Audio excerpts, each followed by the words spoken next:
ನಮಸ್ಕಾರ. ಹರೇ ರಾಮ್. ಗುರು ಪೌರ್ಣಮಿ ಈ ದಿನ ಎಲ್ಲಾ ದೇವಾಲಯಗಳಲ್ಲೂ ವಿಶೇಷ ಪೂಜೆಯನ್ನ ಮಾಡಲಾಗುತ್ತೆ. ಏನು ಅಂತಹ ವಿಶೇಷ ದಿನ? ಬನ್ನಿ ಈ ವಿಡಿಯೋದಲ್ಲಿ ತಿಳ್ಕೊಳ್ಳೋಣ.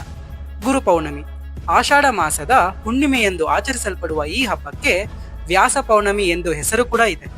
ವೇದಗಳನ್ನು 4 ಭಾಗಗಳಾಗಿ ವಿಭಜಿಸಿದವರು, 18 ಪುರಾಣಗಳನ್ನು ಬರೆದವರು ಮಹಾನ್ ಋಷಿ ವೇದವ್ಯಾಸರು. ಇವರು ವಿಷ್ಣುವಿನ ಅವತಾರವೆಂದು ಕೂಡ ಹೇಳಲಾಗುತ್ತದೆ.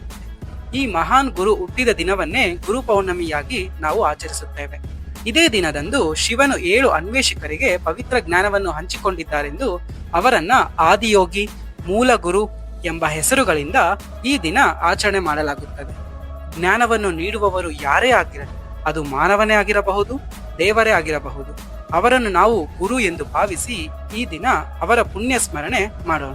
ಅಂತಹ ಪವಿತ್ರ ಗುರುಗಳ ಭಕ್ತಿಯ ದಿನ ಗುರು ಪೌರ್ಣಮಿ. ಎಲ್ಲರಿಗೂ ಈ ಹಬ್ಬದ ಆರ್ಥಿಕ ಶುಭಾಶಯಗಳು. ಈ ವಿಡಿಯೋ ನಿಮ್ಗೆ ಇಷ್ಟ ಆದ್ರೆ ವಿಡಿಯೋನ ಲೈಕ್ ಮಾಡಿ, ಶೇರ್ ಮಾಡಿ, ಮತ್ತು ಇದೇ ತರ ಮತ್ತಷ್ಟು ವಿಷಯಗಳನ್ನ ತಿಳ್ಕೋಬೇಕು ಅಂತಂದ್ರೆ ಸಬ್ಸ್ಕ್ರೈಬ್ ಮಾಡ್ಕೊಳ್ಳೋದನ್ನ ಮಾತ್ರ ಮರಿಬೇಡಿ. ಜೈ ಶ್ರೀರಾಮ್.